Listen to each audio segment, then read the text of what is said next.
차라리 이 칼로 이년의 목을 치시옵소서. 하얀 상복을 입은 여인이 피로 물든 마당 한가운데 섰습니다. 1453년 10월 계유정난의 밤이었죠. 수양대군의 군사들이 신숙주의 저택을 에워쌌고 안개는 핏빛 칼날을 감추듯 자욱했습니다.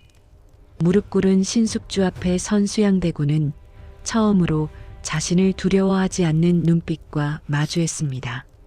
신설아. 역신의 딸은 눈물 한 방울 없이 오히려 그를 똑바로 응시했죠. 내 목숨은 이제 내 것이다. 수양의 차가운 선언이 안개 속으로 퍼져나갔습니다. 하얀 상복자락이 진흙 속에 질질 끌려갔습니다. 그날 밤 과연 무엇이 시작된 걸까요?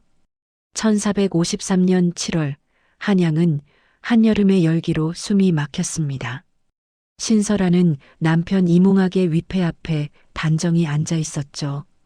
장례를 치른 지 100일이 지났지만 그녀의 상복은 여전히 새하였습니다. 시아버지 댁에서 쫓겨나듯 친정으로 돌아온 지도 2달째였습니다. 과부라는 나귀는 24 여인의 어깨를 짓눌렀죠. 설아야, 밥은 먹었느냐? 신숙주가 사랑채 문을 열며 물었지만 신설아는 대답 대신 붓을 들었습니다. 먹을 가라 흰 종이 위에 시 한 수를 적어 내려갔습니다. 죽은 남편을 그리워하는 마음을 글자에 담아냈죠. 아버님, 소녀는 괜찮사옵니다. 그녀의 목소리는 낮고 차분했습니다. 신숙주는 한숨을 쉬며 문을 닫았습니다. 딸의 마음 깊은 곳을 들여다볼 수 없었죠. 그날 저녁 신숙주는 집현전 동료들과 술자리를 가졌습니다. 사랑채 마루에 둘러앉은 선비들의 얼굴에는 근심이 가득했습니다. 수양대군의 세력이 날로 커지고 있소. 한 선비가 작은 목소리로 말했습니다. 주상 전하께서는 아직 어리시지 않소. 대군께서 무슨 뜻을 품으셨겠소? 다른 이가 손사래를 쳤지만 그 목소리엔 확신이 없었죠. 신설아는 안채 창가에서 그 대화를 듣고 있었습니다. 마당 너머로 들려오는 낮은 속삭임들이 가슴을 서늘하게 만들었습니다. 며칠 후였습니다. 신설아는 아버지의 심부름으로 서재에 들어갔다가 책상 위에 놓인 서신 한 통을 발견했습니다. 붉은 봉인이 찍힌 서신이었죠. 그녀는 주위를 살피고는 조심스럽게 펼쳐보았습니다. 대군 마마께 아뢰옵나이다. 신숙주는 손이 떨렸습니다. 편지에는 단종을 폐위시킬 계획이 낱낱이 적혀 있었습니다. 아버지가 수양대군과 내통하고 있었던 것이죠. 신설아는 급히 서신을 제자리에 놓고 물러났습니다. 아씨, 괜찮으십니까? 하인 득보가 복도에서 그녀를 마주쳤습니다. 신설아는 애써 태어난 척 고개를 끄덕였죠. 하지만 득보의 눈빛이 심상치 않았습니다. 그는 분명 무언가 눈치챈 듯 했습니다. 그날 밤 신설아는 잠을 이룰 수 없었습니다. 아버지가 역적이 되려 한다는 사실이 가슴을 찢어놓았죠. 다음 날 아침 신설아는 시장에 나갔습니다. 장터는 사람들로 북적였지만 그 속에서 이상한 기운이 감돌았습니다. 수양대군 마마께서 곧 큰일을 벌이신다던데. 한 안악이 작은 목소리로 속삭였습니다. 쉿! 함부로 그런 말을 하면 화를 당할 것이오. 다른 이가 급히 입을 막았죠. 신설아는 그 대화를 듣고 등골이 오싹해졌습니다. 조선이 피바람 속으로 빠져들고 있었습니다. 집으로 돌아온 신설아는 아버지를 찾아갔습니다. 아버님, 이러시면 아니 되옵니다. 그녀가 떨리는 목소리로 말했습니다. 주상 전하를 배신하시면 저희는 역적의 가문이 되는 것이옵니다. 신숙주의 얼굴이 굳었습니다. 내가 무엇을 아느냐? 그가 소리쳤습니다. 이것은 가문을 지키는 길이다. 수양대군께서 곧 왕이 되실 것이다. 그것은 찬탈이옵니다. 신설아도 목소리를 높였습니다. 부녀는 서재에서 격렬히 다투었죠. 너는 여자가 무엇을 안다고 참견이냐? 당장 물러가거라. 신숙주가 손을 들자 신설아는 눈물을 흘리며 방으로 뛰어갔습니다. 문을 걸어 잠그고 남편의 위패 앞에 엎드렸죠. 서방님, 소녀는 역적의 딸이 될 것 같사옵니다. 그녀의 오열이 방 안에 가득 찼습니다. 그날 밤 궁궐에서 일하는 상궁 유씨가 몰래 신설아를 찾아왔습니다. 아씨, 이 편지를 받으시옵소서. 유 상궁이 떨리는 손으로 밀서를 건넸습니다. 수양대군이 곧 거사를 일으킬 것이다. 10월 안으로. 신설아는 서신을 읽고 얼굴이 하얗게 질렸습니다. 주상 전하께 이 사실을 알려야 하옵니다. 아씨, 신대감께서 대문을 지키고 계시옵니다. 아무도 드나들 수 없사옵니다. 유 상궁이 고개를 저었습니다. 신설아는 무력감에 주저앉았습니다. 단종을 구하고 싶어도 아버지의 감시 때문에 궁 밖으로 나갈 수조차 없었죠. 창밖으로 달빛이 비쳤습니다. 그 달은 유난히 붉어 보였습니다. 마치 앞으로 흐를 피를 예고하는 듯했죠. 신설아는 떨리는 손으로 서신을 품에 감추며 다가올 파국을 예감했습니다. 1453년 10월 10일 밤이 깊어갔습니다. 신설아는 잠을 이루지 못하고 창가에 앉아 있었죠. 바람이 이상하게 차가웠습니다.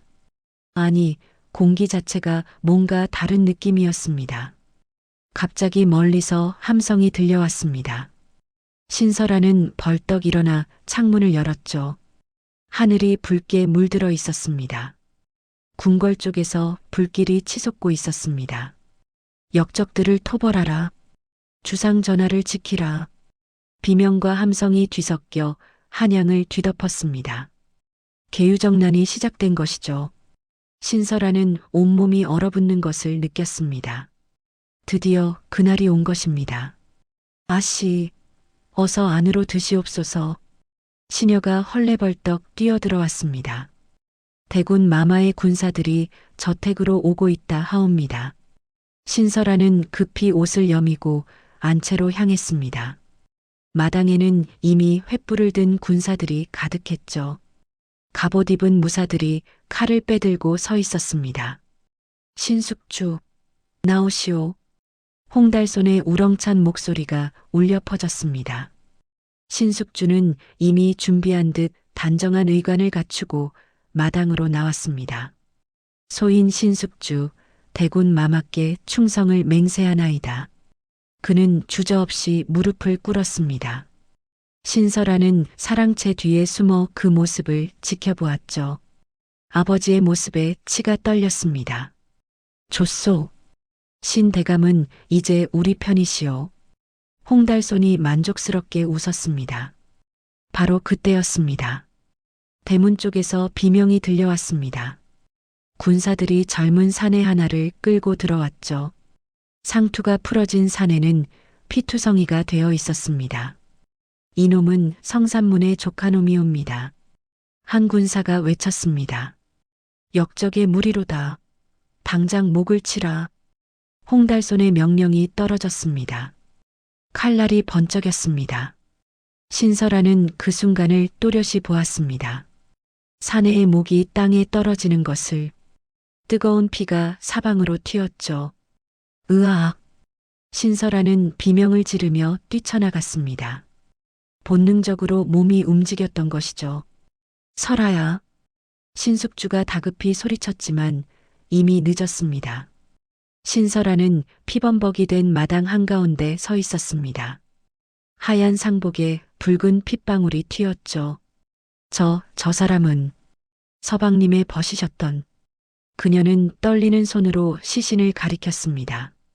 죽은 남편 이몽학이 생전에 아끼던 후배였습니다. 여기 여자가 있구나. 홍달손이 신설아를 향해 다가왔습니다. 이자를 끌어내라. 군사 2명이 신설아의 팔을 붙잡았습니다. 놓으시오. 놓으라 하였소. 신설아가 발버둥 쳤지만 군사들의 힘을 당해낼 수 없었죠. 바로 그때 말발굽 소리가 들려왔습니다. 무거운 갑옷 소리와 함께 한 사내가 말에서 내렸습니다. 안개가 걷히며 그의 모습이 드러났죠. 수양대군이었습니다. 핏빛 갑옷을 입은 그는 마치 지옥에서 걸어 나온 귀신 같았습니다. 손에 든 칼에서는 아직도 피가 뚝뚝 떨어지고 있었죠. 신설아는 그를 보는 순간 온몸이 얼어붙었습니다. 그리고 알았습니다. 이 사람이 남편을 죽인 자라는 것을. 본능이 속삭였습니다. 대군 마마 신숙주의 딸이옵니다. 홍달손이 보고했습니다. 수양대군은 신설아를 천천히 바라보았습니다. 피 묻은 얼굴에 무표정한 눈동자. 하지만 그 눈이 신설아에게 닿는 순간 미묘하게 흔들렸죠. 과부라 하지 않았더냐? 수양이 신숙주를 향해 물었습니다. 그러하옵니다, 마마. 신숙주가 떨리는 목소리로 대답했습니다. 신설아는 참을 수 없었습니다. 군사들의 손을 뿌리치고 수양을 향해 달려들었죠. 서방님을 돌려주시오. 서방님을. 그녀는 수양의 가슴팍을 주먹으로 쳤습니다. 피가 묻은 갑옷이 차갑게 손을 물어뜯었지만 아랑곳하지 않았죠. 설아야, 그만해라. 신숙주가 비명처럼 외쳤습니다. 수양대군은 신설아의 손목을 붙잡았습니다. 쇠처럼 단단한 손아귀였죠. 신설아는 그의 눈을 똑바로 응시했습니다. 눈물 한 방울 흘리지 않았습니다. 오직 분노만이 그녀의 눈에 타오르고 있었습니다. 수양은 그녀의 귀에 대고 낮게 속삭였습니다. 내 남편은 내가 직접 베었다. 그 순간 신설아의 온 세상이 무너졌습니다. 다리에 힘이 풀렸습니다. 귀가 멍해졌습니다. 숨이 막혔습니다. 설아야. 신숙주의 외침이 멀리서 들려왔습니다. 신설아는 그대로 의식을 잃고 쓰러졌습니다. 마지막으로 본 것은 핏빛 달이 떠있는 하늘이었습니다. 수양대군은 쓰러진 신설아를 내려다보았습니다.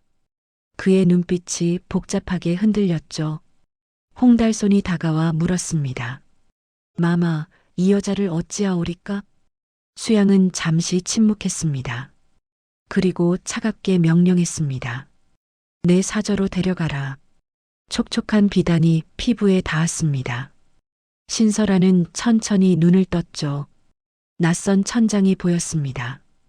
화려한 단청이 그려진 고급스러운 천장이었습니다. 여기가 어디? 그녀는 몸을 일으키려 했지만 온몸에 힘이 없었습니다. 손목을 보니 붉은 자국이 선명했죠. 누군가 자신을 옷을 갈아입혔다는 사실을 깨달았습니다. 상복 대신 비단 저고리가 몸에 걸쳐져 있었습니다. 아씨, 정신을 차리셨나이까? 문 밖에서 여자의 목소리가 들렸습니다. 신설아는 급히 이불을 끌어당겼죠. 누구시오? 소녀는 춘향이라 하옵니다. 대감 마마의 명으로 아씨를 시중들게 되었나이다. 문이 열리며 20살쯤 된 시녀가 들어왔습니다. 손에는 죽그릇을 들고 있었죠. 대감 마마라니. 수양대군 말이오? 신설아의 목소리가 떨렸습니다. 그러하옵니다. 춘향이 고개를 숙였습니다. 신설아는 벌떡 일어나 문으로 달려갔습니다. 하지만 문은 밖에서 잠겨 있었죠. 창문으로 뛰어갔지만 창살이 견고하게 박혀 있었습니다. 소용없사옵니다, 아씨. 춘향이 조심스럽게 말했습니다. 대감 마마의 명이시옵니다. 아무도 드나들 수 없사옵니다. 신설아는 방 안을 미친 듯이 돌아다녔습니다. 문을 두드렸고 창문을 흔들었죠. 하지만 모든 것이 철통 같았습니다. 밖에서는 무사들의 발소리가 들렸습니다. 놓아주시오. 소녀를 놓아주시오.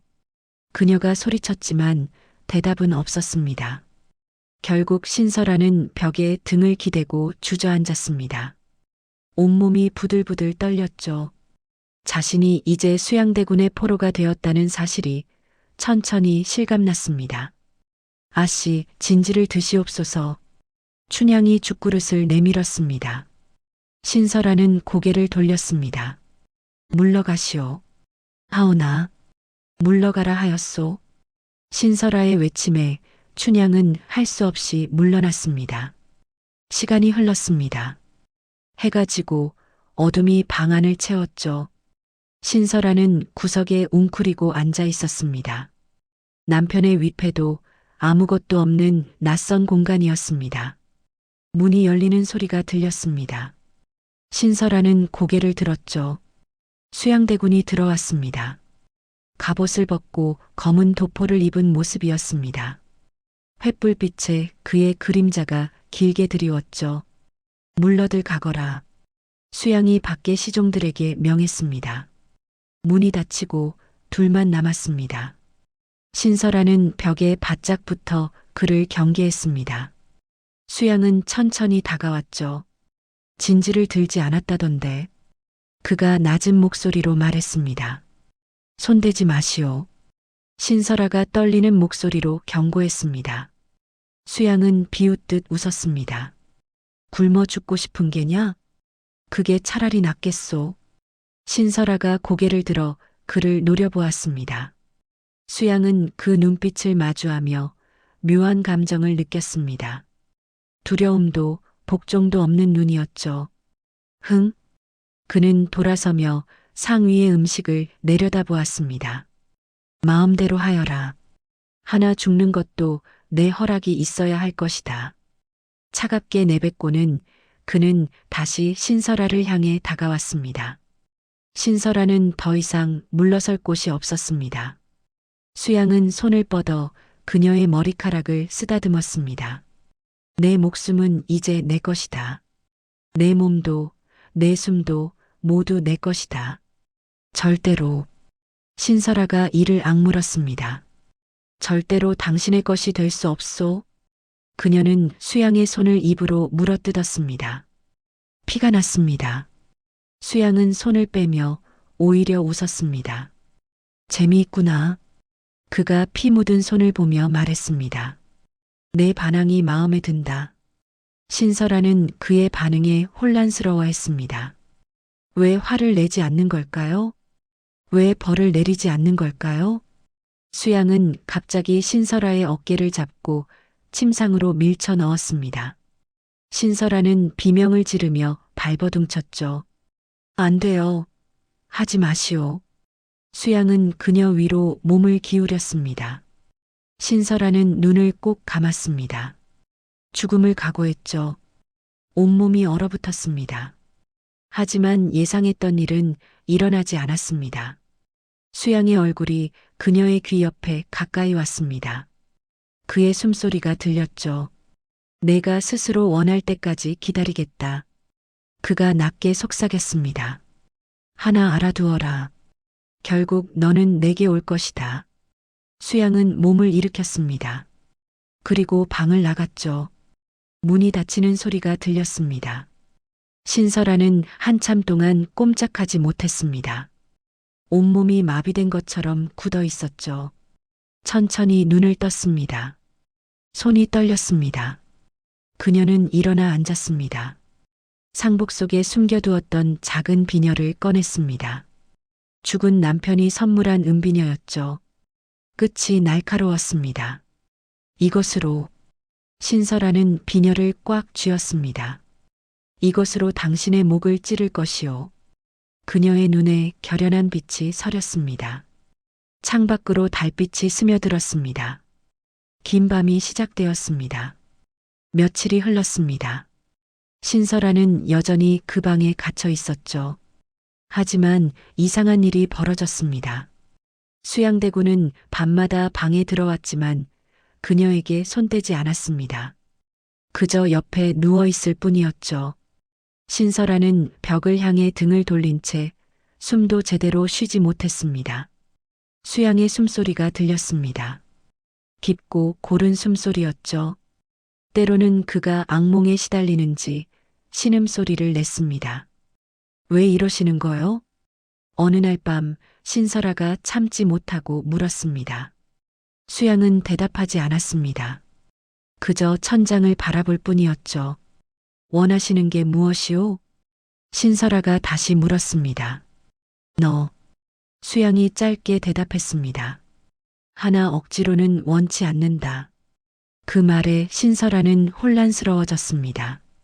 이해할 수 없는 남자였습니다. 낮이 되면 수양은 떠났고 신설아는 홀로 남았습니다. 춘향이 가져다 주는 밥을 조금씩 먹기 시작했죠. 죽기 위해서가 아니라 복수하기 위해서였습니다. 어느 날 오후 밖에서 소란이 들렸습니다. 대감께서 면회를 허락하지 않으셨소. 소인은 딸을 보아야겠소. 비키시오. 신숙주의 목소리였습니다. 신설아는 문 앞으로 다가갔죠. 아버님. 그녀가 외쳤습니다. 설아야. 설아야 아비다. 신숙주가 문을 두드렸습니다. 아버님은 소녀의 아버님이 아니십니다. 신설아가 차갑게 말했습니다. 역적의 앞잡이일 뿐이십니다. 설아야. 신숙주의 흐느낌이 들렸습니다. 제발 아비를 용서해다오. 신설아는 문에 등을 기대고 주저앉았습니다. 눈물이 흘렀지만 입 밖으로 내지 않았죠. 물러가시옵소서 신대감. 무사가 신숙주를 끌어냈습니다. 발소리가 멀어졌습니다. 춘향이 조심스럽게 방에 들어왔습니다. 아씨, 괜찮으시옵니까? 괜찮소. 신설아가 눈물을 닦으며 대답했습니다. 춘향은 잠시 망설이다가 입을 열었습니다. 대감 마마께서는 아씨를 진심으로 아끼시옵니다. 무슨 말씀이요? 신설아가 고개를 들었습니다. 소녀가 모시는 동안 대감 마마께서 이렇게 한 여인을 대하신 적이 없사옵니다. 춘향이 조심스럽게 말했습니다. 다른 여인들은 하룻밤이면 버려지곤 했사옵니다. 신설아는 입술을 깨물었습니다. 그 말이 위로가 될 리 없었죠. 춘향? 예, 아씨. 대감 마마의 일정을 아시오? 신설아가 물었습니다. 춘향은 고개를 갸웃했습니다. 한 명의 대감을 만나러 가시는 날이 있다 들었사옵니다. 언제요? 사흘 후. 밤이 옵니다. 신설아는 고개를 끄덕였습니다. 그날이 기회였습니다. 사흘 후 밤이 왔습니다. 신설아는 상복 속에 은비녀를 숨겼습니다. 손에서 땀이 났죠. 심장이 미친 듯이 뛰었습니다. 수양이 방에 들어왔습니다. 평소와 같은 모습이었죠. 오늘은 일찍 오셨군요. 신설아가 말했습니다. 처음으로 그녀가 먼저 말을 건 것이었죠. 수양은 놀란 듯 그녀를 바라보았습니다. 한명회를 만나지 않으셨나이까? 내일 만나기로 했다. 수양이 대답했습니다. 신설아는 속으로 욕했습니다. 계획이 틀어진 것이죠. 하지만 이미 각오는 했습니다. 술을 드시겠나이까? 그녀가 물었습니다. 목소리가 떨렸지만 애써 태연한 척했죠. 수양은 의심하는 눈빛으로 그녀를 바라보았습니다. 무슨 꿍꿍이냐? 아무것도 아니옵니다. 신설아가 고개를 숙였습니다. 그저 대감 마마께서 피곤해 보이셔서. 수양은 잠시 그녀를 응시했습니다. 그리고 고개를 끄덕였죠. 그러하다. 가져오너라. 춘향이 술상을 들여왔습니다. 신설아는 수양 옆에 앉았습니다. 처음으로 그의 곁에 다가간 것이었죠. 떨리는 손으로 술잔을 따랐습니다. 수양은 그 모습을 가만히 지켜보았습니다. 드시옵소서. 신설아가 술잔을 건넸습니다. 수양이 받아 마셨죠. 그 순간 신설아는 품에서 비녀를 꺼냈습니다. 번개같이 수양의 목을 향해 찔렀죠. 하지만 수양은 더 빨랐습니다. 무인의 본능으로 그녀의 손목을 붙잡았습니다. 쨍그랑 비녀가 바닥에 떨어졌습니다. 맑은 소리가 방 안에 울려 퍼졌죠. 감히.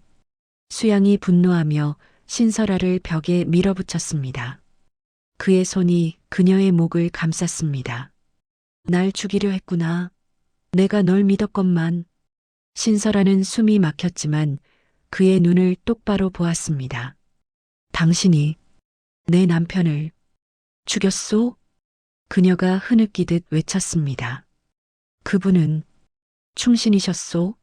단종 전하를 지키려던 의로운 분이셨소? 수양의 손에서 힘이 빠졌습니다. 신설아는 바닥에 주저앉았죠. 목을 감싸며 기침을 했습니다. 당신은 괴물이요. 그녀가 눈물을 흘리며 말했습니다. 내 남편을, 스승님들을 모두 죽인. 수양은 그 눈물을 보았습니다. 처음으로 그녀의 진짜 고통을 본 것이었죠. 증오도 분노도 아닌 순수한 슬픔이었습니다. 나는. 수양이 입을 열었지만 말이 나오지 않았습니다. 신설아는 바닥에 떨어진 비녀를 보았습니다. 남편이 준 마지막 선물이었죠. 이제 그것마저 실패했습니다. 수양은 방을 나갔습니다. 문을 거칠게 닫았죠. 밖에서 자물쇠 소리가 들렸습니다. 신설아는 홀로 남았습니다. 그녀는 비녀를 주워들고 가슴에 꼭 안았습니다. 서방님, 미안하오. 그녀의 오열이 밤을 가득 채웠습니다. 수양대군은 마당에 서 있었습니다. 밤하늘을 올려다보았죠. 별들이 차갑게 빛나고 있었습니다. 한 명의 그가 어둠 속에서 기다리던 측근을 불렀습니다. 예, 마마. 며칠간 그 방에 들어가지 않을 것이다. 마마, 지키기만 하라. 그 이상은 묻지 마라. 수양의 목소리가 쓸쓸하게 울렸습니다. 한 달이 흘렀습니다. 그 사이 조선은 완전히 뒤바뀌었죠. 1455년 유니월 수양대군은 단종을 폐위시키고 스스로 왕위에 올랐습니다. 세조, 조선의 7번째 임금이 된 것이었죠. 궁궐에서는 축하 잔치가 벌어졌지만 백성들은 숨죽여 지켜볼 뿐이었습니다. 한양 거리에는 공포가 감돌았습니다. 누가 언제 역적으로 몰릴지 알 수 없었으니까요. 신설아는 여전히 사저 침소에 갇혀 있었습니다. 수양, 아니, 이제는 세조가 된 그 남자는 한 달 내내 방에 오지 않았습니다. 신설아는 그 시간 동안 자신과 싸웠죠. 복수에 실패한 자신을 자책했고 동시에 살아있다는 사실에 혼란스러워했습니다. 아씨, 대감마님께서. 춘향이 조심스럽게 말을 꺼냈습니다. 이제는 주상 전하라 불러야 하옵니다. 신설아는 대답하지 않았습니다. 그저 창밖을 바라볼 뿐이었죠. 아씨께서는 이제 왕의 여인이시옵니다. 춘향의 말에 신설아는 씁쓸하게 웃었습니다. 왕의 여인이라. 참으로 우스운 일이구려. 그녀는 손목에 자국을 쓰다듬었습니다. 비녀로 수양을 찌르려던 그날의 자국이었죠. 궁궐에서는 한명회가 세조를 아련하고 있었습니다. 전하, 신설아를 어찌하시렵니까? 한명회가 조심스럽게 물었습니다. 궁으로 들이시든지 아니면 내치시옵소서. 세조는 어자에 앉아 먼 곳을 바라보았습니다. 그녀만은 사저에 둘 것이다. 하오나 전하, 그녀는 전하의 마음을 흐트러뜨리옵니다. 한명회가 간언했죠. 경은 모른다. 세조가 낮게 말했습니다. 그녀가 없으면 짐은 더욱 괴로울 것이다. 한명회는 더 이상 말을 잇지 못했습니다. 세조의 눈빛이 평소와 달랐으니까요. 그날 밤 세조는 왕복을 벗고 사저로 향했습니다. 시종들도 무사들도 멀리 물러나게 했죠. 혼자 신설아의 방문 앞에 섰습니다. 한참을 망설이다 문을 열었습니다. 신설아는 창가에 앉아 있었습니다. 달빛이 그녀의 얼굴을 비췄죠. 야윈 모습이었습니다. 나다. 세조가 낮게 말했습니다. 신설아는 고개를 돌리지 않았습니다. 왕이 되셨다던데 축하합니다. 그녀의 목소리는 차가웠습니다. 세조는 그녀에게 다가갔습니다. 그리고 무릎을 꿇었죠. 신설아는 놀라 그를 돌아보았습니다. 왜 이러시는 것이오? 내가 왕이 되었다. 세조가 말했습니다. 하나 내 마음만은 얻지 못했구나.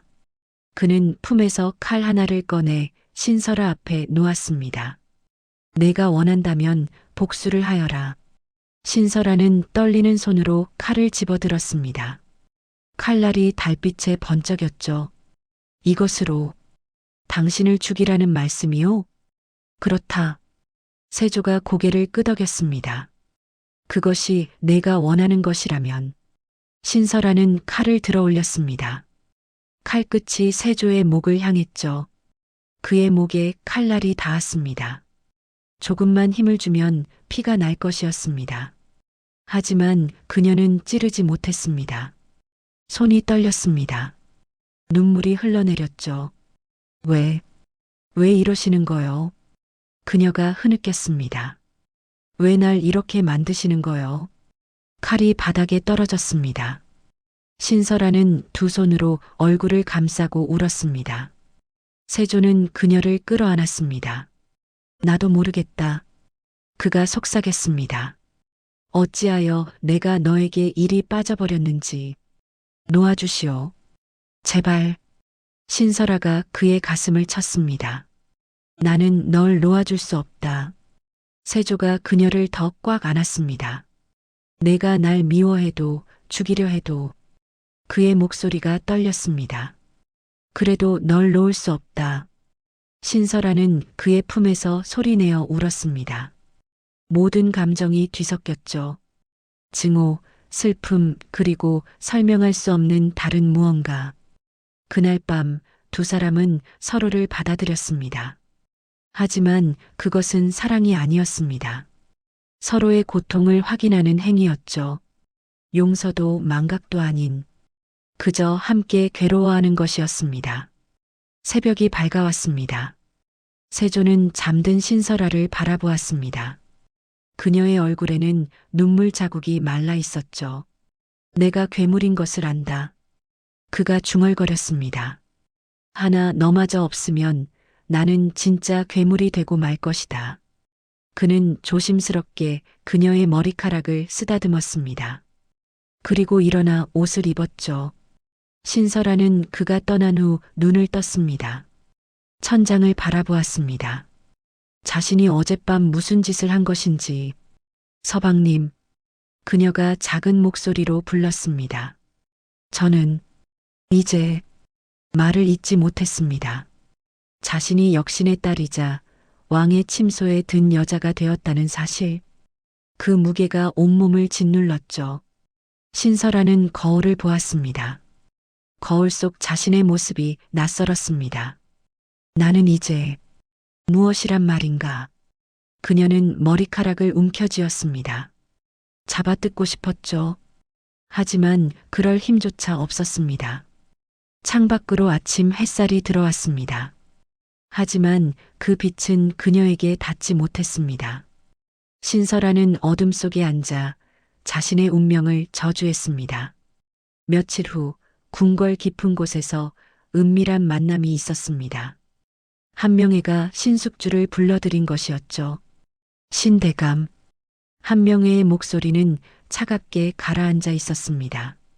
소인을 부르신 이유가 무엇이옵니까? 신숙주는 불안한 표정으로 물었습니다. 영의정 대감께서는 아시오? 한명회가 창밖을 바라보며 말했습니다. 전하께서 신설아 때문에 정사에 집중하지 못하신다는 것을. 신숙주는 입술을 깨물었습니다.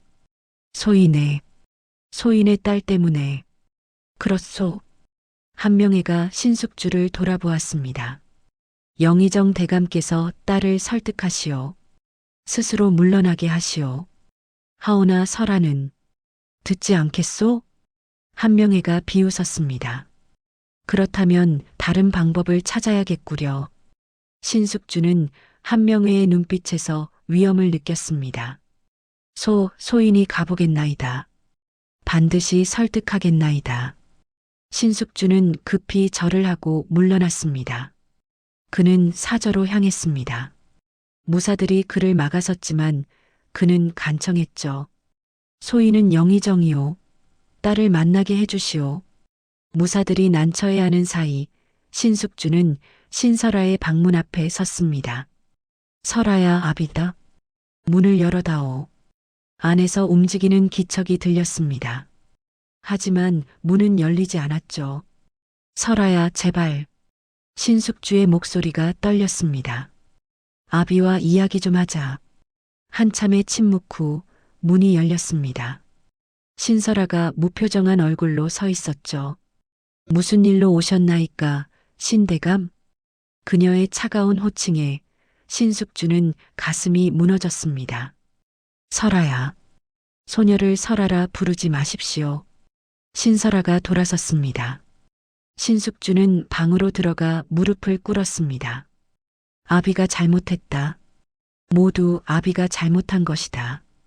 이제 와서 무슨 소용이 옵니까? 신설아가 창밖을 바라보며 말했습니다. 아버님께서는 이미 선택을 하셨고 소녀 또한 그 대가를 치르고 있나이다. 한 명애가 너를 해치려 한다. 신숙주가 다급하게 말했습니다. 전하께서 내게 너무 빠져 계신다고. 내가 전하의 마음을 흔든다고. 신설아는 씁쓸하게 웃었습니다. 그래서 소녀더러 어찌하라는 말씀이십니까? 스스로 죽으라는 말씀이십니까? 아니다. 신숙주가 외쳤습니다. 제발 전하께 용서를 빌고 궁으로 들어가거라. 정식으로 후궁이 되어라. 절대로. 신설아가 단호하게 말했습니다. 소녀는 그분의 후궁이 될 수 없사옵니다. 그때 밖에서 비명소리가 들렸습니다. 아씨, 아씨. 춘향의 다급한 목소리였습니다. 신설아와 신숙주가 급히 밖으로 나갔습니다. 춘향이 마루에 쓰러져 있었죠. 입에서 거품을 토하고 있었습니다. 춘향아. 신설아가 달려가 그녀를 안았습니다. 독이 옵니다. 춘향이 떨리는 목소리로 말했습니다. 아씨의 음식을 먼저 맛보았더니 신설아는 손이 떨렸습니다. 자신을 독살하려 한 것이었습니다. 의원을 부르시오. 어서. 신숙주가 소리쳤습니다. 무사들이 허겁지겁 달려갔습니다. 신설아는 춘향을 꼭 안고 있었죠. 버텨라, 춘향아. 제발 버텨다오. 춘향은 신설아의 손을 잡았습니다. 아씨, 조심하시옵소서. 그리고 의식을 잃었습니다. 그 소식은 곧바로 세조에게 전해졌습니다. 세조는 어자를 박차고 일어났죠. 누구냐? 누가 감히? 그의 분노가 정각을 뒤흔들었습니다. 궁궐을 뒤져서라도 찾아내라. 조사 결과 후궁 윤씨가 연루되었다는 것이 밝혀졌습니다. 윤씨는 세조의 총애를 받던 여인이었죠. 하지만 신설아의 존재를 알고 질투에 눈이 멀었던 것입니다. 윤씨를 당장 궁에서 내쫓으라. 세조가 명했습니다. 전하, 그것으로는 부족하옵니다.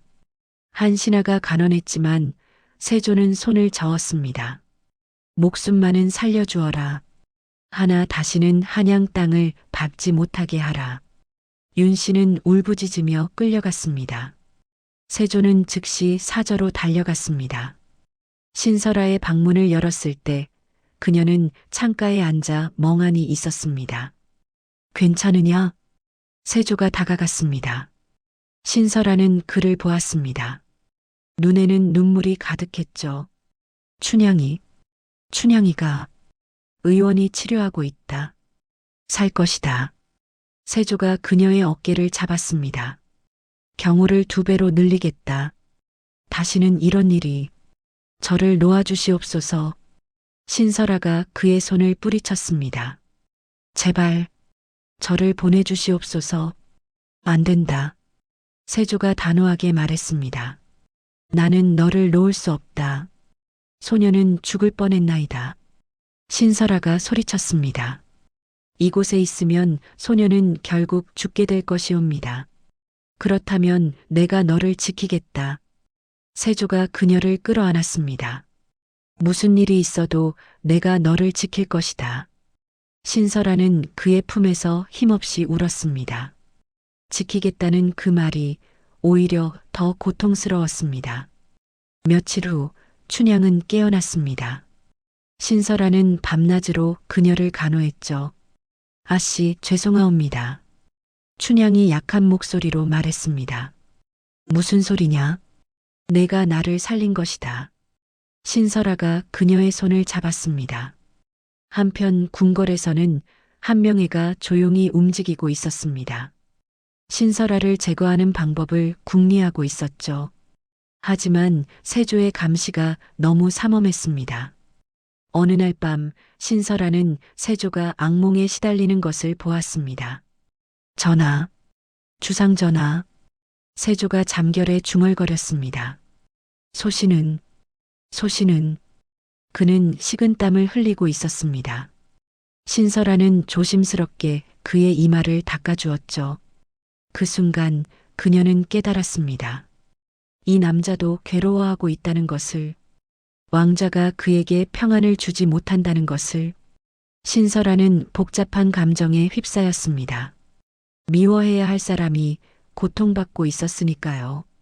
1456년 6월 한양에 불길한 소문이 돌았습니다.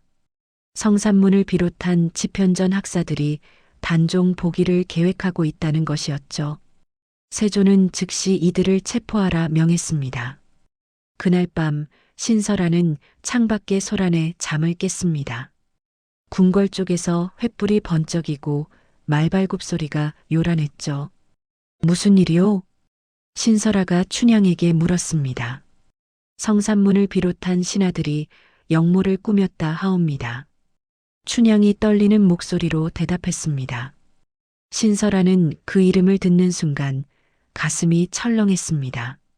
성산문, 죽은 남편 이몽학의 스승이었던 분이었죠. 성대감께서. 그녀는 급히 옷을 여미고 일어났습니다. 아씨, 어디 가시려 하옵니까? 전하를 뵈어야겠소. 신설아가 문을 열었습니다. 하지만 무사들이 막아섰죠. 대감 마마의 명이시옵니다. 아무도 드나들 수 없사옵니다. 비키시오. 소녀는 전하를 뵈어야 하오. 신설아가 소리쳤지만 무사들은 꿈쩍도 하지 않았습니다. 사흘이 지났습니다. 그 사이 성산문과 박팽년, 하위지, 이계, 유성원, 유흥부 6명의 신하가 신문을 받았습니다. 사육신이라 불리게 될 그들이었죠. 세조는 사저에 들르지 않았습니다. 국문이 한창이었기 때문입니다. 신설아는 안절부절 못했습니다. 성산문의 얼굴이 떠올랐죠. 남편이 살아있을 때 그분이 집에 오셔서 학문을 논하던 모습이. 설아야, 너의 남편은 훌륭한 선비가 될 것이다. 성산문이 웃으며 말했던 그 목소리가 귓가에 맴돌았습니다. 마침내 세조가 사저에 왔습니다. 그의 얼굴은 지쳐 있었고 눈에는 핏발이 서 있었습니다. 전하, 신설아가 그에게 달려갔습니다. 성대감을 살려주시옵소서. 세조는 그녀를 보며 인상을 찌푸렸습니다. 그대가 무슨 말을 하는 것이냐? 성산문 대감은 소녀 서방님의 스승이셨나이다. 신설아가 그의 옷자락을 붙잡았습니다. 제발, 목숨만은 살려주시옵소서. 세조는 그녀의 손을 뿌리쳤습니다. 그들은 역적이다. 과인을 죽이고 상황을 복위시키려 했다. 하오나, 반역자를 용서하면 왕권이 흔들린다. 세조가 소리쳤습니다. 나는 왕이다. 나는 이 나라를 지켜야 한다. 신설아는 그의 발에 매달렸습니다. 전하, 제발, 제발이옵니다. 눈물이 줄줄 흘러내렸죠. 세조는 그녀를 내려다보았습니다. 그 눈에 담긴 절박함이 가슴을 찔렀습니다. 나더러 왕자를 버리라는 말이냐? 그가 떨리는 목소리로 물었습니다. 너를 위해 왕도 버리라는 것이냐? 신설아는 고개를 들어 그를 보았습니다. 전하께서는 이미 너무 많은 피를 흘리셨나이다. 그것이 왕의 길이다. 세조가 냉정하게 말했습니다. 나는 물러설 수 없다. 그는 신설아를 밀쳐내고 방을 나갔습니다. 1456년 6월 8일 사형 집행일이었습니다. 신설아는 춘향에게 간청했습니다. 소녀를 형장으로 데려가 주오. 아씨, 그러시면 안 되옵니다. 제발이다, 춘향아. 신설아의 눈빛이 절박했습니다. 춘향은 결국 몰래 신설아를 데리고 형장 근처로 갔습니다. 사람들 틈에 숨어서 그녀는 형장을 바라보았죠. 성산문이 끌려 나왔습니다. 온몸이 피투성이었지만 그의 눈빛은 흔들리지 않았습니다. 나는 단종 주상께 충성을 바쳤을 뿐이다. 성산문이 외쳤습니다. 역적은 바로 너희들이다. 칼날이 번쩍였습니다. 신설아는 그 순간을 똑똑히 보았습니다. 스승의 목이 떨어지는 것을. 으악! 그녀는 비명을 삼켰습니다. 주먹으로 입을 막고 온몸을 떨었죠. 이어서 박백년, 하위지, 이계, 유성원, 유흥부가 차례로 처형되었습니다. 6개의 목이 땅에 굴러떨어졌습니다. 신설아는 그 광경을 끝까지 지켜보았습니다. 눈을 감을 수 없었습니다. 이것이 세조가 만든 세상이었으니까요. 사저로 돌아온 신설아는 세조를 기다렸습니다. 해가 지고 밤이 깊어졌죠. 세조가 방에 들어왔을 때 신설아는 그에게 달려들었습니다. 괴물, 당신은 괴물이요. 그녀가 그의 얼굴을 핥히었습니다. 세조의 뺨에 핏줄이 그어졌죠. 내 손에 피가 너무 많소? 너무 많다고. 신설아가 울부짖었습니다. 세조는 그녀의 폭력을 받아들였습니다. 막지도 피하지도 않았죠. 나는 괴물이다. 그가 낮게 말했습니다. 나도 그것을 안다. 신설아는 그의 가슴을 주먹으로 쳤습니다. 그럼 왜 멈추지 않는 것이오? 멈출 수 없다. 세조가 그녀의 손목을 잡았습니다. 이미 너무 멀리 와버렸다. 그의 목소리가 떨렸습니다. 왕이 되기 위해 너무 많은 것을 버렸다. 되돌아갈 수 없다. 신설아는 그의 눈을 보았습니다. 그 눈에는 고통이 가득했죠. 하지만 동시에 단호함도 있었습니다. 당신은 영원히 용서받지 못할 것이오. 신설아가 떨리는 목소리로 말했습니다. 안다. 세조가 고개를 끄덕였습니다. 그것도 안다. 그날 밤 신설아는 자살을 시도했습니다. 춘향이 잠든 사이 그녀는 비녀를 꺼내 자신의 목을 찔렀습니다. 하지만 세조가 방에 들어왔습니다. 그는 즉시 그녀의 손에서 비녀를 빼앗았죠. 하지 마라. 그가 외쳤습니다. 나를 버리고 가지 마라. 신설아는 목에서 피가 흐르는 채로 그를 보았습니다. 왜 죽게 내버려 두지 않으시오? 세조는 그녀를 강하게 껴안았습니다. 너마저 없으면 나는 진짜로 괴물이 되고 만다. 그의 목소리가 울먹였습니다. 제발 내 곁에 있어다오. 신설아는 그의 품에서 소리 없이 울었습니다. 두 사람은 서로를 붙잡고 오열했죠. 용서할 수도 떠날 수도 없는 지옥 같은 관계 속에서 그들은 함께 무너져 내렸습니다. 사육신 처형 이후 신설아는 며칠간 아무것도 먹지 않았습니다. 방 안에만 틀어박혀 창밖을 바라볼 뿐이었죠. 목에는 자해한 상처가 붉게 남아 있었습니다. 세조는 정무를 제쳐두고 매일 그녀 곁을 지켰습니다. 신하들이 아무리 불러도 사절을 떠나지 않았죠. 전하, 조정이 혼란스럽사옵니다. 한명회가 간언했지만 세조는 듣지 않았습니다. 과인이 없어도 조정은 돌아간다. 그는 신설아의 방문을 지키며 서 있었습니다. 방 안에서 신설아는 죽은 남편의 얼굴을 떠올렸습니다. 그리고 성산문의 마지막 모습을 자신이 지켜보기만 하고 아무것도 하지 못했다는 죄책감이 온몸을 짓눌렀죠. 아씨, 이러시면 안 되옵니다. 춘향이 눈물을 흘리며 죽그릇을 내밀었습니다. 이대로 가시면 정말 돌아가시고 마옵니다. 신설아는 죽그릇을 바라보았습니다. 입맛이 없었습니다. 아니, 살고 싶은 의지가 없었죠. 세조가 문을 열고 들어왔습니다. 그는 신설아 옆에 무릎을 꿇고 앉았습니다. 나를 보아라. 그가 조용히 말했습니다. 신설아는 고개를 돌렸습니다. 내가 내게 한 일을 안다. 세조가 떨리는 목소리로 말했습니다.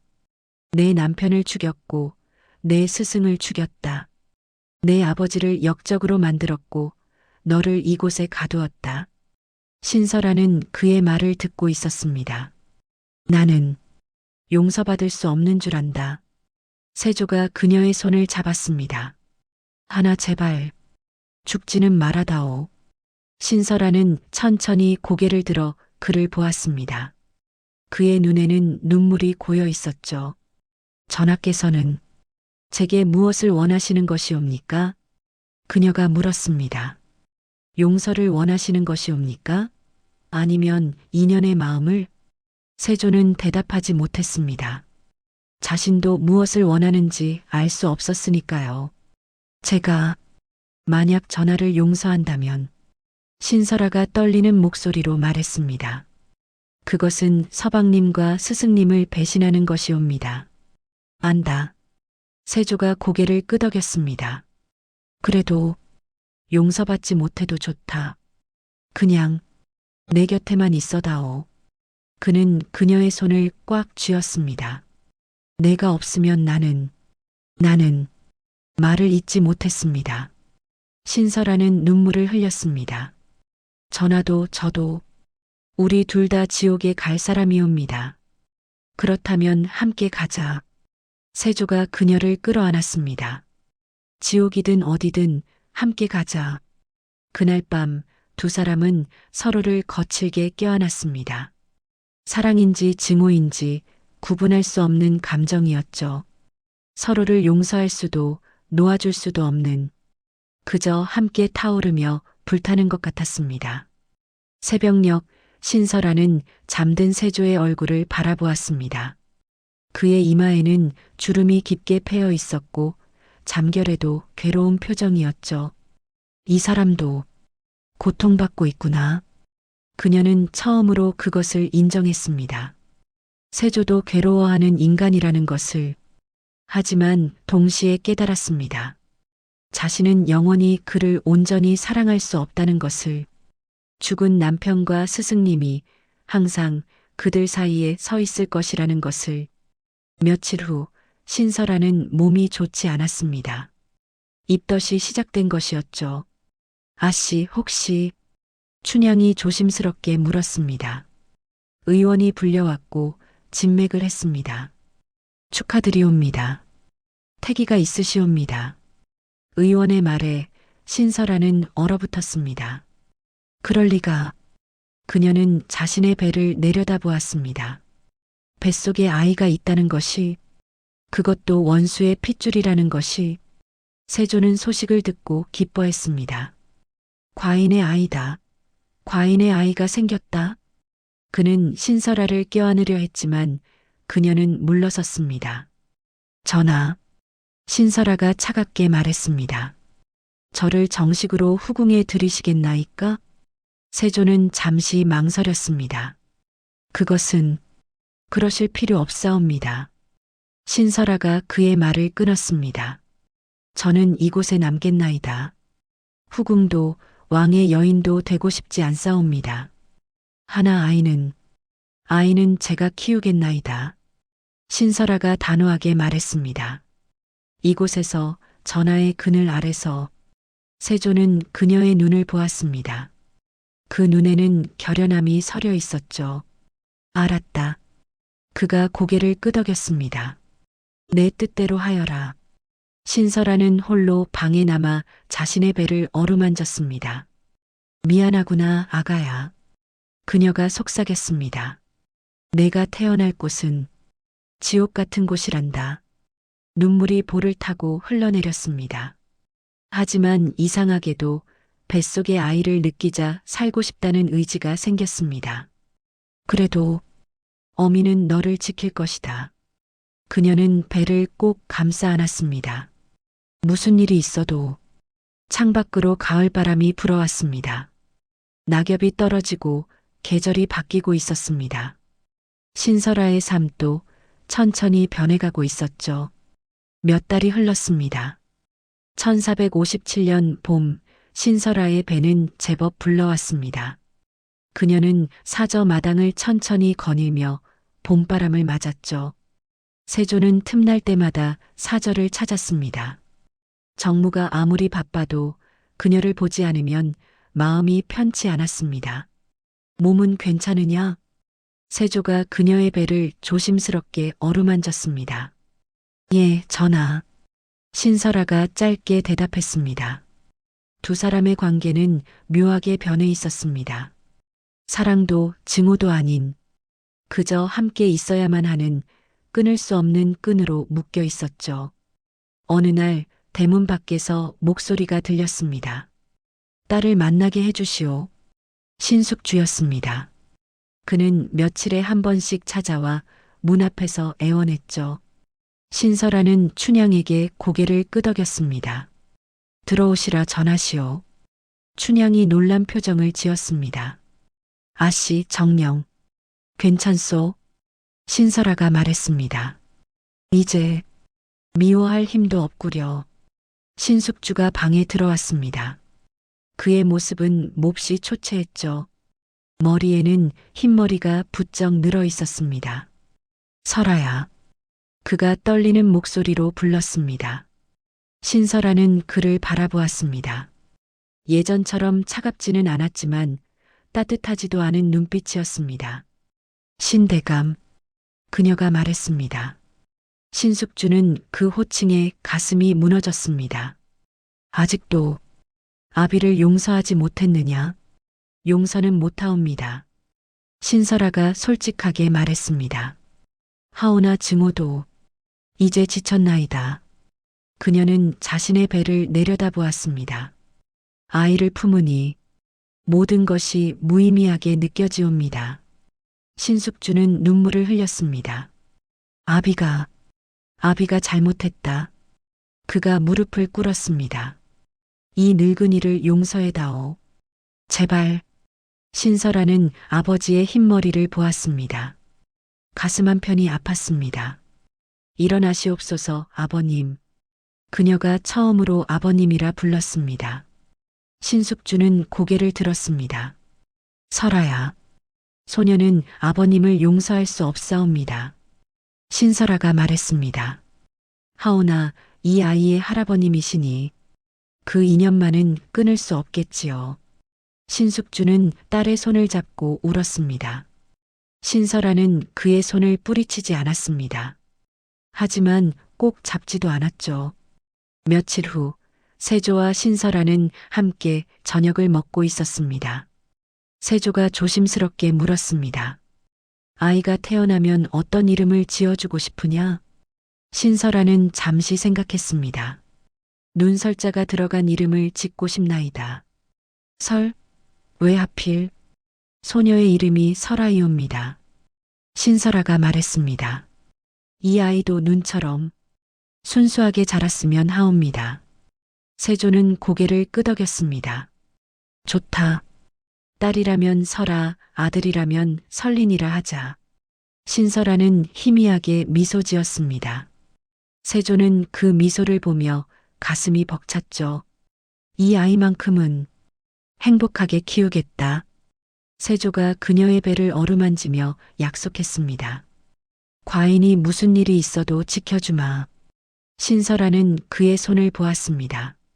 피를 묻혀온 그 손이 이제는 새 생명을 기다리고 있었습니다. 하오나, 이 아이는 왕의 서자로 태어나옵니다.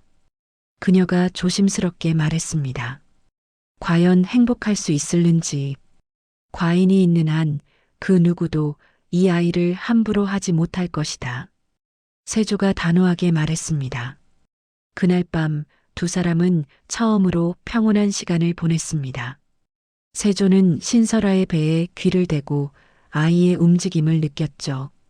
움직인다. 그가 신기해하며 말했습니다. 과인의 아이가 살아있구나. 신설아는 그의 머리를 내려다보았습니다. 이 순간만큼은 그가 괴물이 아니라 한 사람의 아버지처럼 보였습니다. 어느 날 밤 세조가 갑자기 물었습니다. 만약 시간을 돌릴 수 있다면 너는 어떻게 하겠느냐? 신설아는 잠시 망설였습니다. 소녀는 당신을 만나지 않았을 것이옵니다. 그녀가 솔직하게 대답했습니다. 세조는 쓸쓸하게 웃었습니다. 나는 다시 그날로 돌아가도 너를 데려올 것이다. 왜 그러시는 것이옵니까? 신설아가 물었습니다. 너 없이는 살 수 없기 때문이다. 세조가 그녀의 손을 잡았습니다.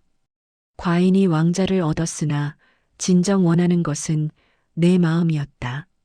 신설아는 복잡한 감정을 느꼈습니다. 우리는 전생에 무슨 죄를 지어 이렇게 만난 것일까요? 그녀가 중얼거렸습니다. 세조는 대답하지 않았습니다. 그저 그녀를 끌어안았죠. 창밖으로 봄바람이 불어왔습니다. 매화꽃이 피어나고 새들이 지저귀었습니다. 하지만 두 사람의 마음 속에는 여전히 겨울이 남아 있었습니다. 전하, 신설아가 그의 품에서 말했습니다. 소녀는 전하를 온전히 사랑할 수 없사옵니다. 안다. 세조가 대답했습니다. 그래도 괜찮다. 내가 내 곁에만 있어준다면. 신설아는 눈을 감았습니다. 이것이 그들의 운명이었습니다. 용서할 수도 사랑할 수도 떠날 수도 없는 저주받은 끈으로 묶인 두 사람이었죠. 밤은 깊어갔고 뱃속의 아이는 조용히 움직였습니다. 새로운 생명이 이 지옥 같은 관계 속에서도 자라나고 있었습니다. 1457년 겨울, 첫눈이 내리는 날이었습니다. 신설아는 진통이 시작되었고 산파와 의원이 급히 불려왔죠. 세조는 궁궐에서 정무를 보다가 소식을 듣고 말을 달렸습니다. 전하, 아직 들어가실 수 없사옵니다. 시녀들이 막아섰지만 세조는 방문 밖에서 기다렸습니다. 안에서는 신설아의 신음소리가 들려왔죠. 그녀의 고통스러운 목소리에 세조는 주먹을 쥐었습니다. 자신이 아무것도 해줄 수 없다는 무력함이 밀려왔습니다. 해가 지고 밤이 깊어졌습니다. 마침내 아기의 울음소리가 들렸습니다. 으앙, 으앙. 세조는 벌떡 일어섰습니다. 공주님을 낳으셨나이다. 산파가 문을 열며 기쁘게 외쳤습니다. 세조는 방으로 뛰어들어갔습니다. 신설아는 땀에 젖은 채 누워 있었고 품에는 작은 아기가 안겨 있었죠. 설아야. 세조가 그녀 곁에 무릎을 꿇었습니다. 신설아는 지친 얼굴로 미소 지었습니다. 딸이옵니다, 전하. 세조는 조심스럽게 아기를 안았습니다. 작고 연약한 생명이었습니다. 그의 손에서 아이는 조용히 눈을 깜빡였죠. 설아라 하겠습니다. 세조가 떨리는 목소리로 말했습니다. 눈처럼 순수하게 자라길 바라며. 신설아는 고개를 끄덕였습니다. 처음으로 그녀는 세조를 보며 희미하게 웃었습니다. 그것은 사랑의 미소가 아니었습니다. 함께 아이를 낳은 동반자로서의 미묘한 감정이었죠. 며칠 후 궁궐에서는 왕의 딸이 태어났다는 소식에 술렁였습니다. 서녀라 하지 않소? 신설아라는 여인이 낳았다는데 후궁도 아니라 하오. 전하께서 그 여인에게 빠져 계시다니. 후궁들은 질투했고 신하들은 수군거렸습니다. 한 명에는 여전히 신설아를 탐탁지 않게 여겼지만 세조가 그녀를 버리지 않자 더 이상 간섭하지 않기로 했습니다. 신설아는 설아를 키우며 조금씩 삶의 의미를 되찾아갔습니다. 아이를 안고 있으면 모든 고통이 잠시나마 잊혀졌죠. 설아야, 어미가 너를 지켜줄게. 그녀는 매일 아이에게 속삭였습니다. 세조는 왕으로서의 업무와 신설아를 오가며 균형을 잡으려 노력했습니다. 낮에는 냉혹한 왕이었지만 밤에는 한 아이의 아버지였죠. 어느 날 신설아는 설아를 안고 세조에게 물었습니다. 전하께서는 역사에 어떻게 기록되고 싶으신가이까? 세조는 잠시 침묵했습니다. 폭군으로 기록되겠지. 그가 쓸쓸하게 말했습니다. 하나 과인은 이 나라를 지켰다. 그것만으로도 족하다. 그렇다면 신설아가 조심스럽게 물었습니다. 소녀의 기억 속에는 어떤 사람으로 남고 싶으신가이까? 세조는 그녀를 바라보았습니다. 내 기억 속에서는 그가 잠시 망설였습니다. 그저 너를 사랑한 한 사람이고 싶구나. 신설아는 눈을 감았습니다. 그리고 천천히 대답했습니다. 전하께서는 소녀에게 남편을 죽인 원수이자 동시에 이 아이의 아버지이옵니다. 세조는 씁쓸하게 웃었습니다. 그것만으로도 충분하다. 그가 신설아의 손을 잡았습니다. 신설아는 그 손을 뿌리치지 않았습니다. 창밖으로 눈이 내리기 시작했습니다. 하얀 눈송이가 마당을 덮어갔죠. 눈이 오는구나. 세조가 창밖을 바라보며 말했습니다. 신설아는 설아를 안고 창가로 갔습니다. 설아야, 저것이 눈이란다. 그녀가 아이에게 속삭였습니다. 내 이름처럼 순수하고 아름다운 것이지. 세조는 두 모녀를 바라보았습니다. 자신이 손에 피를 묻혀가며 지킨 왕자보다 이 순간이 더 소중하다는 것을 깨달았습니다. 하지만 동시에 자신은 왕이기에 이 행복도 언젠가는 포기해야 할지 모른다는 두려움도 느꼈죠. 신설아는 세조의 표정을 보았습니다. 그 눈에 담긴 복잡한 감정을. 우리는 영원히 이렇게 살아가야 하는 것이겠지요. 그녀가 중얼거렸습니다. 용서와 복수 사이에서, 사랑과 증오 사이에서. 세조는 대답하지 않았습니다. 그저 고개를 끄덕였죠. 눈은 계속 내렸습니다. 그 하얀 눈이 핏빛으로 물든 과거를 조금씩 덮어갔습니다. 10년이 흘렀습니다. 1468년 가을, 세조는 병상에 누워 있었습니다. 오랜 지병이 악화되어 이제 시간이 얼마 남지 않았죠. 신설아는 마지막으로 그의 침상을 찾아갔습니다. 15이 된 설아의 손을 잡고서였습니다. 어머님, 아버님께서 많이 편찮으시다지요? 설아가 걱정스럽게 물었습니다.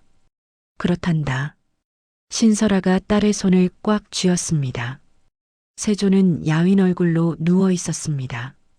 한때 무인으로서 강건했던 몸은 이제 앙상하기만 했죠. 전하, 신설아가 조심스럽게 불렀습니다. 세조는 천천히 눈을 떴습니다. 왔구나. 그가 희미하게 웃었습니다. 설아도 데려왔느냐? 예, 아범아마. 설아가 공손히 절했습니다. 세조는 딸을 한참 바라보았습니다. 참 예쁘게 컸구나.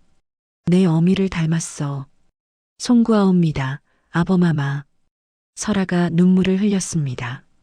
세조는 신설아에게 손짓했습니다.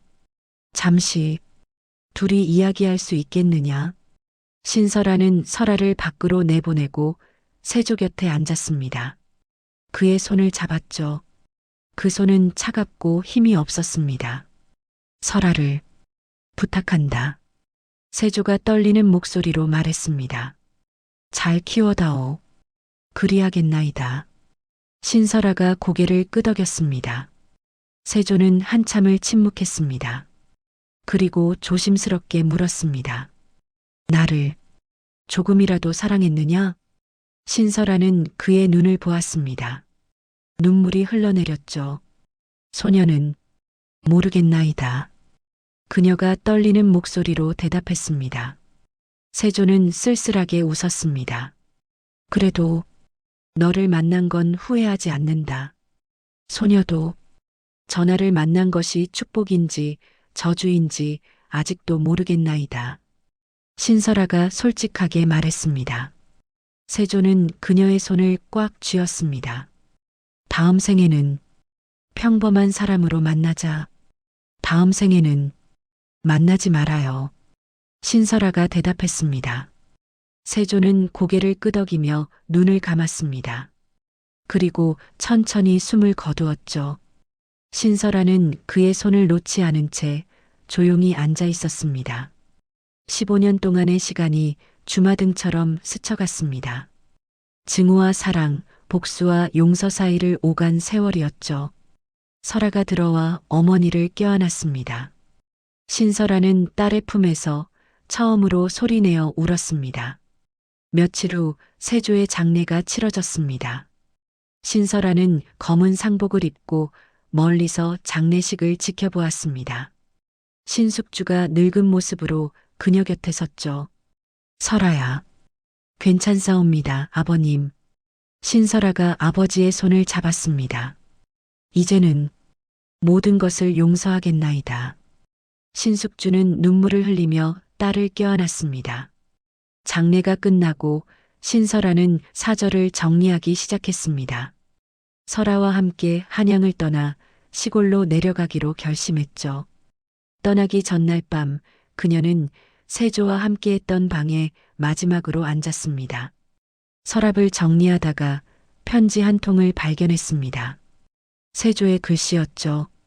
설아에게 이 편지를 읽을 때면 나는 이미 이 세상 사람이 아니겠지. 용서받지 못해도 좋다. 다만 너만은 행복하게 살아다오. 설아를 잘 키우고 웃으며 살기를 바란다. 신설아는 편지를 가슴에 꼭 안고 눈물을 흘렸습니다. 명복을 빕니다, 전하. 그녀가 작게 속삭였습니다. 다음 날 신설아와 설아는 수레에 올랐습니다. 뒤를 돌아보지 않고 한양을 떠났죠. 시골 마을에 도착한 두 모녀는 작은 집에서 조용히 살기 시작했습니다. 마을 사람들은 그저 과부 어머니와 딸로만 알았습니다. 어느 봄날 신설아는 마당에 핀 꽃을 보며 시를 썼습니다.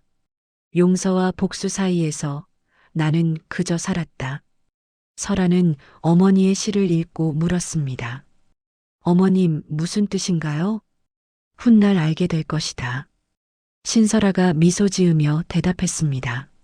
세월이 흘러 신설아의 머리는 하얗게 샜고 설아는 혼이 나여 아이를 낳았습니다. 신설아는 손자를 안고 웃으며 이제 자신도 행복을 느낄 자격이 있다고 생각했습니다. 어느 겨울날 눈이 내렸습니다. 신설아는 창밖을 보며 세조를 떠올렸습니다. 당신을 용서하지도 잊지도 못했지만 그녀가 속삭이듯 말했습니다. 이제는 평안합니다. 하얀 눈이 마당을 덮었습니다. 신설아는 눈을 감고 조용히 미소 지었습니다. 시청해 주셔서 감사합니다. 구독과 좋아요, 알림 설정은 궁중비화극장에 큰 힘이 됩니다.